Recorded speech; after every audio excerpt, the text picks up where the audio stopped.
अस्सलाम वालेकुम, मैं हूँ आबिद अंदलीब। सुप्रीम कोर्ट में आज एक दफ़ा फिर बड़ी तलखी देखने को मिली काजी फायज़ ईसा साहब के दरमियान और अटॉर्नी जनरल साहब के दरमियान। एक व्हाट्सएप कॉल का जिक्र हुआ, व्हाट्सएप मैसेज का, और उसके साथ साथ मामला इतना बढ़ा कि फिर सीजे साहब को ख़ुद इंटरवीन करना पड़ा और मामला ठंडा हो गया। क्या वजह हुई, क्यों जस्टिस काजी फायज़ ईसा साहब जो है पर्सनल नज़र आए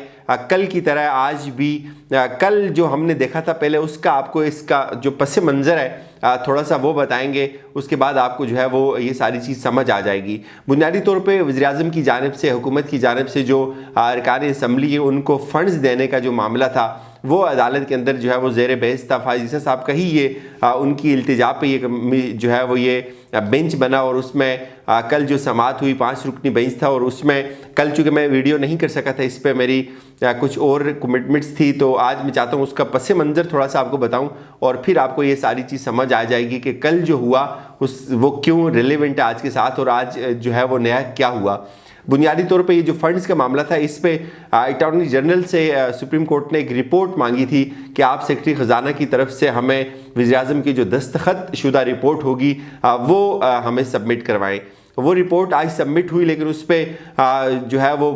एक इतराज़ किया चीफ अटॉर्नी जनरल की जानिब से कि वज़ीर-ए-आज़म जो है वो जवाबदेह नहीं है, तो इससे भी मामला काफ़ी जो है वो कशीदा हुआ। लेकिन उसके साथ साथ फिर फायज़ ईसा साहब की जानिब से बड़े जो कमेंट्स आए, एक तो ये कि मेरे ख़िलाफ़ जो है वो ट्वीट्स की गई, वज़ीर-ए-आज़म का क्या ये काम बनता है कि वो लिफाफे तकसीम करें, और फिर उन्होंने कहा जी कि ये सारी की सारी जो एक्टिविटी हो रही है ये किस लिए हो रही है, इस मीडिया पे इतनी तशहीर की गई हो तो वज़ीर-ए-आज़म साहब जो है वो इस पे खामोश बैठे रहे, इस पे उन्होंने कोई बात नहीं की। तो उनके दरमियान जो तलखी थी वो काफ़ी तवील हुई, और उसके बाद बहुत सारे जजेस ने इस चीज़ को फ़ील किया और दूसरे जजेस ने, और उसके बाद सीजे साहब ने इसको इंटरवीन किया कि हम जो है वो वज़ीर-ए-आज़म ऑफिस को कंट्रोल करने के लिए नहीं बैठे, तो ये समाअत और ये मामला जो है वो उन्होंने निपटा दिया। और सीजे की जानिब से ये भी कहना कि प्राइम मिनिस्टर साहब और मुअज़्ज़ज़ जज साहब जो है वो केस में फ्री के, ये एक बड़ी चीज़ थी। और इसमें इख्तिलाफ भी थोड़ा बहुत नज़र आया दो जजेस के दरमियान, जस्टिस उमर अता बंदियाल और चीफ जस्टिस काजी फायज़ ईसा के दरमियान। ये बड़ी इंपॉर्टेंट जो चीज़ें थी वो हमें देखने को मिली। लेकिन कल की रिपोर्ट में भी फायज़ ईसा साहब जो है वो बड़े पर्सनल थे, वो उन्होंने बहुत जगह पे इख्तिलाफ़ किया दूसरे मुअज़्ज़ज़ जज साहिबान के साथ। जब ऑर्डर लिखवाया जा रहा था चीफ जस्टिस साहब की जानिब से, उसमें भी उन्होंने इंटरवीन किया, 2 दफ़ा इंटरवीन किया। उन्होंने फिर जो ख़त था या उसकी लैंग्वेज पे बहुत ज़्यादा एतराज़ उठाए कि ये जो लैंग्वेज है ये ख़त किसने ड्राफ्ट किया हुआ है, इसकी लैंग्वेज ठीक नहीं है। और फिर उन्होंने जब ऑर्डर लिखवाया जा रहा था उसमें भी उन्होंने ये बार बार ये कहा कि नहीं, इसमें इमरान खान साहब का जो है वो ख़ुद दस्तखत होने चाहिए। बहुत सारे जो है वो अदालती सवालात किए गए थे। फिर उस पर ही आज उन्होंने ये कहा कि लगता है वज़ीर-ए-आज़म साहब ने जो है वो फ़ैसला नहीं पढ़ा। कल भी उनका ये कहना था कि वज़ीर-ए-आज़म साहब एक मालूमात की भरमार की जाती है, सब लोग आते हैं टीवी पे बात करते हैं, लेकिन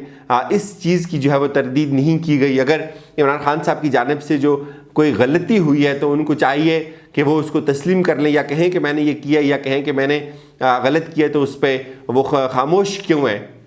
तो कल भी जो इसकी समाअत हो रही थी हम देख रहे थे कि उमर अता बंदियाल साहब तो बिल्कुल चुप रहे, एक लफ्ज़ भी उन्होंने नहीं बोला। और इसी तरह जस्टिस जो इजाज़ुल एहसन साहब हैं वो बहुत कम बोलते रहे, फायज़ ईसा साहब ही बोलते रहे ज़्यादा। आज फिर जब जवाब आया, जवाब जब जमा हुआ, उसमें ये सारी चीज़ें थी, लेकिन उस पर फिर एक दफ़ा जो है वो तलखी देखने को मिली अटॉर्नी जनरल और जस्टिस काजी फायज़ ईसा साहब के दरमियान। उन्होंने ये कहा जी कि ये रिपोर्ट जो आपने इस पे पहले अटॉर्नी जनरल साहब जो थे उन्होंने एक एतराज़ उठाया कि वज़ीर-ए-आज़म जो है वो जवाबदेह नहीं है। इस पे उमर अता बंदियाल साहब ने कहा जी कि कोशिश किया करें कि कोई काम जो है वो गलत ना हो, गलत नहीं होना चाहिए, लेकिन वज़ीर-ए-आज़म को जो है वो आइनी तहफ़्फ़ुज़ हासिल है। सीजे साहब ने तो बहरहाल ये कहा कि ये जो है आपका जो जवाब है ये मुदल्लल है, और इस पे अदालत ने, बाकी जजेस ने जो है वो किसी हद तक इत्मीनान का इजहार किया। लेकिन जस्टिस काजी फायज़ ईसा साहब की जानिब से ये कहा गया कि मुझे एक व्हाट्सएप मैसेज आया, और उस मैसेज की रूह से जो है मैं ये बता रहा हूँ कि एक हल्के में इन 65 में जो है वो कुछ रकूम को भी तकसीम किया गया। सड़क की तामीरात के लिए जो है वो किसी इत्तेहादी जमात के मेंबर को कुछ रकूम दी गई। और क्या आप बताएं कि सड़क की तामीर के लिए पैसे देना इस तरह से जायज़ है या नहीं है। फिर उन्होंने ये भी कहा कि मेरे ख़िलाफ़ बहुत ज़्यादा जो है वो ट्वीट्स की गई, हम तो आप ये तासुर मिलता है कि हम दुश्मन हैं, हम दुश्मन नहीं है, हम तो आइन के मुहफ़्फ़िज़ हैं, और क्या इस तरह से जो है वो लिफाफे तकसीम किए जा सकते हैं। उनका ये भी सवाल उन्होंने उठाया कि क्या वज़ीर-ए-आज़म का काम जो है वो लिफाफे तकसीम करवाना है। पिछले कुछ दिन पहले इमरान खान साहब ने एक जगह गालिबन ये कहा था कि एक हुकूमत को शायद 5 साल कम होते हैं डिलीवर करने के लिए, तो इस पे भी उन्होंने कहा जी कि अगर जो है वो हुकूमत के पास 5 साल कम होते हैं तो उनको चाहिए कि वो असम्बली से रुजू करें इस मामले में। और इस पे फिर चीफ जस्टिस जो थे, जस्टिस गुलजार, उन्होंने कहा कि हम यहाँ वज़ीर-ए-आज़म ऑफिस को जो है वो कंट्रोल करने के लिए नहीं बैठे हुए। अटॉर्नी जनरल का जो बेसिकली एतराज़ था कि वज़ीर-ए-आज़म को जो है वो आइनी तहफ़्फ़ुज़ हासिल है और उनसे जवाब नहीं मांगा जा सकता, तो इस पे बहुत ज़्यादा गुस्सा आया जस्टिस काजी फ़ाइज़ ईसा साहब को, और उन्होंने ये कहा जी कि अगर आपका ये एतराज़ जो था तो ये आपने कल की समाअत में क्यों नहीं उठाया, जब आपसे ये कहा गया था कि आप समरी जो रिपोर्ट है वज़ारत ख़ज़ाना की वो लेके आएँ और उस पर दस्तखत होने चाहिए। तो इस दौरान माजरत थोड़ी सी उनके दरमियान जो है वो तलखी आगे बढ़ी, लेकिन चीफ जस्टिस साहब ने इस मामले को जो है वो कंट्रोल किया और मामला जो है वो काफ़ी हद तक ठंडा हो गया। जो व्हाट्सएप कॉल और जो सड़क की तामीर के हवाले से था, इस पे उनसे अटॉर्नी जनरल ने कहा जी कि आपकी जो शिकायत है इसको हम जो है वो कंसीडर करेंगे, इस पे हम गौर करेंगे। तो उस पर अगेन जो जस्टिस काजी फ़ाइज़ ईसा साहब थे, उन्होंने कहा जी कि मैं शिकायत को निंदा नहीं हूँ, मैं तो सिर्फ जो है वो पॉइंट आउट कर रहा हूँ। जो हल्के की सड़क के हवाले से इस पे उमर अता बंदियाल साहब ने भी एक सवाल किया कि जो वज़ीर-ए-आज़म होते हैं बुनियादी तौर पे उनको कानून का जो है वो मुकम्मल तहफ़्फ़ुज़ हासिल होता है, लेकिन फिर भी जो मामला यहाँ से हो उसको प्रॉपर जो है वो चेक किया जाना चाहिए कि कोई ना कोई ऐसा कोई काम तो नहीं है जो गैर कानूनी हो रहा है, या कोई गैर कानूनी आपके दफ्तर से काम नहीं होना चाहिए। ये हैरानकुन बात थी कि काजी फ़ाइज़ ईसा साहब का ये कहना है कि क्या वज़ीर-ए-आज़म का काम जो है वो लिफाफे तकसीम करना है, और अगर वज़ीर-ए-आज़म को जो है वो वोट में तोसी चाहिए तो वो असम्बली से रब्ता करें। इस पे बाकी जजेस जो है वो खामोश रहे, उन्होंने इस पर कोई इतना कलाम नहीं किया। लेकिन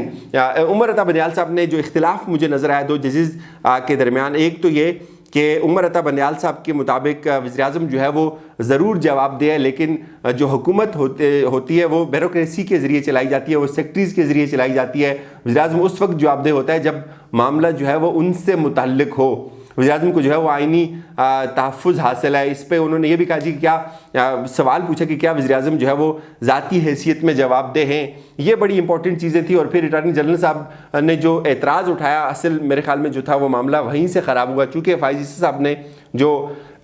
ये नोटिस लिया था और उसके बाद जो उन्होंने ऑर्डर में, कल के ऑर्डर में जो है वो तरामीम करवाई थी 2 दफ़ा, वो शायद यही चाहते थे कि इसमें वज़ीर-ए-आज़म जो है खुद जवाब दे चुके। उन्होंने कहा था कि उनके दस्तखत से जो है वो ये चलवाई जानी चाहिए, ये समरी आनी चाहिए, जो रिपोर्ट है ये आनी चाहिए। लेकिन उमर अता बंदियाल साहब ने इस पर थोड़ा सा जो है वो एतराज़ उनका ये था कि हुकूमत जो है वो सेक्रेटरीज़ के ज़रिए चलाई जाती है, वज़ीर-ए-आज़म सिर्फ उन अमूर से मुतल्लिक होता है जो उसके मुतल्लिक हूँ। हमें इजाज़त दीजिए, अपना ख्याल रखिएगा, खुदा हाफिज़।